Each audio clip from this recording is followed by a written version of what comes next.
तो ये वो स्थान है जहाँ पे गुरुदेव जी को बागेश्वर बालाजी का साक्षात दर्शन प्राप्त था। पूजा होती है वो बागेश्वर बालाजी की पूजा होती है। उसके बाद प्रेतरा सरकार इस मंदिर के जस्ट पीछे की तरफ है, उनकी पूजा होती है। उसके बाद सन्यासी बाबा की पूजा।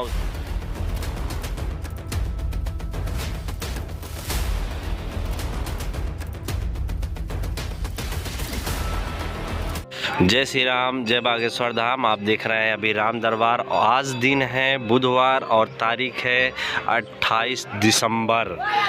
तो आज हम आपको दिखाने वाले हैं और बताने वाले हैं कि बागेश्वर धाम पे आने के बाद किन की पूजा करनी पड़ती है, कहाँ कहाँ किस किस की पूजा करनी पड़ती है।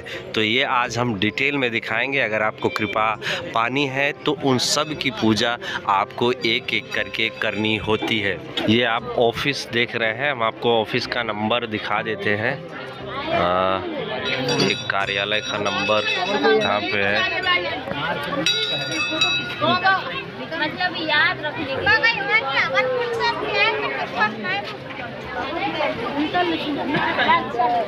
ये राम दरबार है, इसका भी दर्शन करना ज़रूरी होता है। गुरुदेव यहीं पे दर्शन देते हैं डेली। और ये है मंदिर का गेट, यहाँ से हम प्रवेश करेंगे और आपको दिखाएंगे सब एक एक करके किन की दर्शन करना है और पूजा करना है। सबसे पहले जैसे आप गेट से अंदर आते हैं, लेफ़्ट साइड में आपके एक पीपल का पेड़ दिखेगा। यहाँ पे भी पहला हम नमस्कार करते हैं। ये पीपल का पेड़ है, यहाँ पे आपको पूजा करना अनिवार्य होता है। यहाँ पे भी पूजा करनी पड़ती है आपको, इसलिए क्योंकि मैं ये आपको बता दूँ, ये वो स्थान है जहाँ पे गुरुदेव जी को बागेश्वर बालाजी का साक्षात दर्शन प्राप्त था। कैसे, मैं आपको बता देता हूँ कि यहीं पे गुरुदेव पहले गद्दी अपना लगाते थे, यहीं पे दरबार लगाते थे और गुरुदेव इसी पीपल के पेड़ के नीचे बैठा करते थे। एक कहानी आपने गुरुदेव की जुबानी से सुनी होगी कि जब वो कुछ कार्यक्रम करवा रहे थे तो उनको पैसे की कमी पड़ गई थी, दक्षिणा की कमी पड़ गई थी। और उस टाइम पे जो सन्यासी बाबा है मंदिर में, उनको साक्षात दर्शन प्राप्त हुआ था रात के समय। और सुबह के समय बालाजी ने जो एक बोलेरो में आए थे सफ़ेद कपड़े पहन के और पैसे का बैग उनको देके गए थे, वो यही स्थान है इसी जगह पे। इसलिए लोग इस पीपल का भी पूजा करते हैं। कहते हैं कि ये वही स्थान है जहाँ पे गुरुदेव जी को साक्षात बालाजी का, हनुमान जी का दर्शन प्राप्त था। तो यहाँ पे दर्शन करना आपको अनिवार्य है। इसके बाद यहाँ से फिर हम निकलते हैं तो सीधा मंदिर के लिए जाते हैं। और मंदिर में 3 से 4 जगह स्थान है जहाँ पे हमको पूजा करनी होती है। तो वो सभी स्थान हम आपको दिखाएंगे एक एक करके। जैसे आप नीचे की तरफ से आएंगे, ऊपर की तरफ ये देख सकते हैं, ये सीढ़ी है। जैसे ऊपर की तरफ आप जाएंगे, जो पहला मंदिर है आप देख रहे हैं, ये पहला मंदिर ये है बागेश्वर नाथ का मंदिर। बागेश्वर नाथ मतलब कि शंकर भगवान का मंदिर। यहाँ पे सबके पूजा होने के बाद लास्ट में इनकी पूजा होता है। तो पहले इस तरफ से हम जाएंगे प्रेतरा सरकार, सन्यासी बाबा और बागेश्वर बालाजी। फिर रिटर्न आते टाइम बागेश्वर महादेव का पूजा होता है। तो ये यहाँ पे इनकी पहली मंदिर है और यहाँ से हम लोग प्रवेश करेंगे अभी।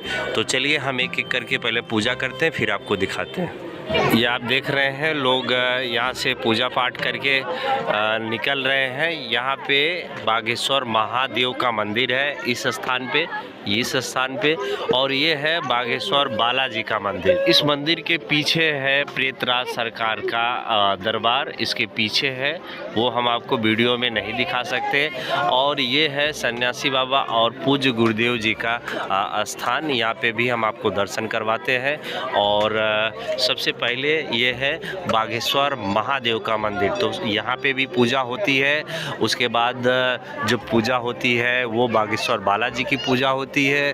उसके बाद प्रेतरा सरकार इस मंदिर के जस्ट पीछे की तरफ है, उनकी पूजा होती है। उसके बाद सन्यासी बाबा की पूजा, उसके बाद पूज्य गुरुदेव जी की पूजा होती है। तो चलिए उनका स्थान भी हम आपको दिखा देते हैं। ये आप देख रहे हैं, ये सन्यासी बाबा का स्थान है और पूज्य दादा गुरुदेव जी का इसी के अंदर स्थान बना है। अंदर तो वीडियोग्राफी अलाउ नहीं है। यहाँ पे आप देख सकते हैं, यहाँ पे उनको नारियल चढ़ता है और धूप बत्ती चढ़ाते हैं और उनको जो दिया जलता है वो है शुद्ध सरसों तेल में दिया जलाया जाता है। उनको आप हवन का आहुति भी दे सकते हो सन्यासी बाबा को, तो वो भी एक तरह से आप उनको अर्पित कर सकते हो, चढ़ा सकते हो। तो चलिए हम और एक स्थान का और पूजा होती है, वो स्थान भी हम आपको दिखाते हैं। तो पहले ये आप देख लीजिए, ये परिक्रमा मार्ग का ऑफिस है। नारियल चाहिए तो आप यहाँ से ले सकते हैं। यहाँ पे लड्डू का प्रसाद भी मिलता है शनिवार और मंगलवार के दिन, तो वो भी आप यहाँ से ले सकते हो। और जो कुछ जानकारी चाहिए छोटी मोटी, वो शनिवार और मंगलवार के दिन इसी ऑफिस से संचालित की जाती है। इसी ऑफिस से सारी जानकारी मिलती है। इसलिए क्योंकि बाकी जो राम दरबार के सामने ऑफिस है वो ऑफिस बंद रहता है, क्योंकि चारों गेट उस तरफ से बंद रहते हैं, तो वहाँ जाना पॉसिबल नहीं होता है। तो चलिए हम महायज्ञ स्थली का दर्शन आप सभी को करवाते हैं। उसके बाद इंड हो जाता है, यहाँ पे दर्शन करने का जो सिलसिला है वो ख़त्म हो जाता है। तो इस महायज्ञ स्थली का भी आपको परिक्रमा करना होता है। फिलहाल अभी काम चल रहा है यहाँ पे। मैंने आपको पहले कल वाले में वीडियो में बता दिया था कि ये मंडप जैसा सजाया जाएगा, मंडप की तरह बनाया जाएगा, इसलिए क्योंकि यहाँ पे जो 121 कन्याओं की शादी है वो होने वाली है। तो ये है महायज्ञ स्थली। यहाँ पे जल्दी ही ये वापस बन के तैयार हो जाएगा। तो इसकी भी 21 परिक्रमा लगानी होती है और इसकी भी पूजा करना होता है। नॉर्मली पूजा है, अब अगरबत्ती भी चढ़ा सकते हैं और नॉर्मली हाथ भी जोड़ सकते हैं। कोई इसमें ये नहीं है कि आपको यहाँ पे भी प्रसाद चढ़ाने की ज़रूरत नहीं है। तो जब आप धाम पे आते हो, वापस से मैं आपको बता देता हूँ, स्टार्ट से बता देता हूँ कि कैसे कैसे क्या क्या करना है। पहले आपकी समस्या क्या है, समस्या के हिसाब से, जैसा आपको अगर शादी नहीं हो रहा है, बच्चा नहीं हो रहा है, अगर शादी हो भी गया तो बच्चा नहीं हो रहा है, तो उसके लिए जो आपको कपड़ा बांधना है वो पीला कपड़ा बांधना है। उसके बाद अगर आपका भूत प्रेत तंत्र मंत्र का बाधा है, तब आपको ब्लैक कपड़े में, काला कपड़े में बांधना है। बाकी किसी समस्याओं के लिए आपको लाल कपड़ा बांधना है।